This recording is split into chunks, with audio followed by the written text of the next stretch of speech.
Hello everyone and welcome to a new video and to a new playlist called Android Basics 2025. And in this playlist, I'll focus on explaining the core concepts that every Android engineer should know. So not just for beginners, but also for maybe if you are familiar with Android development. This playlist will cover these concepts a little bit deeper, not only on the surface like we normally find. Here we won't cover any UI building, but we will in a separate playlist about Jetpack Compose that will be releasing soon. An activity in the context of Android development with Compose is the single entry point for your applications user interface and the primary host for your composable functions. The key roles for the Android activities in Compose are UI host, lifecycle management, context provider, and a bridge to Android APIs. In short, activity handles when and where the UI is displayed on the device screen, but the main characteristic of an activity is its lifecycle, which means that it's created and at some point it's destroyed. And between these points, we have some states, which are the focus of this video. Let's take a look in this diagram here from the official documentation. And this seems a little overwhelming, is a little complicated, but you see that it's kind of simple actually. So let's break it down. Here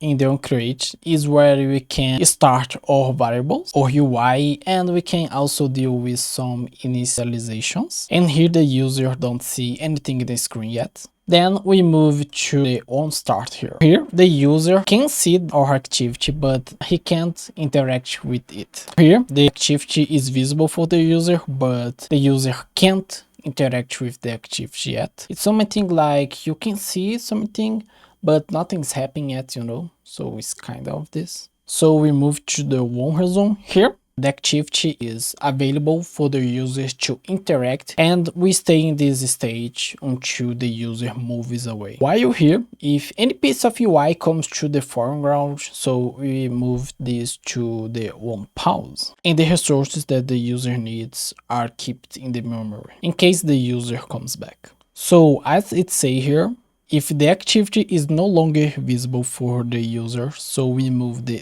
stop. And somehow any piece of our activity is visible for the user, still on the onPause.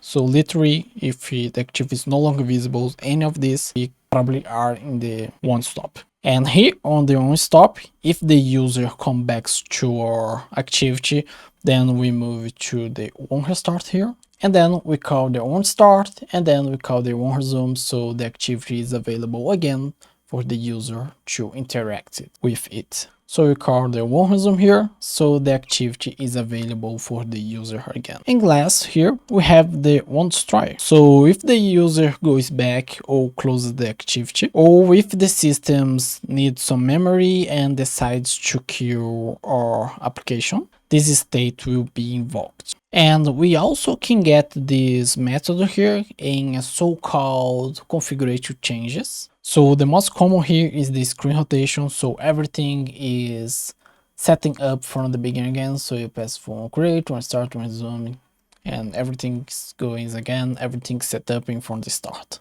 This also happens when we switch the language of our device. So I think you can cover this top key about the onDestroy in another video, because this can cause, in the case the onDestroy, and this comes with a lot of trouble that we need to know to deal as Android developers. For all these states here, we have override functions where we can react to these states. So if you have some really important data, it's better you do this in the onPause and not on the onStop or onDestroy, because it's not guaranteed that these two here will be called or be invoked. So in some cases, these two methods here can be not invoked, and we also cover this in a future video. This is how lifecycle and the activity works. So if this video helps you in any way and you want to help me, so please hit the subscribe button.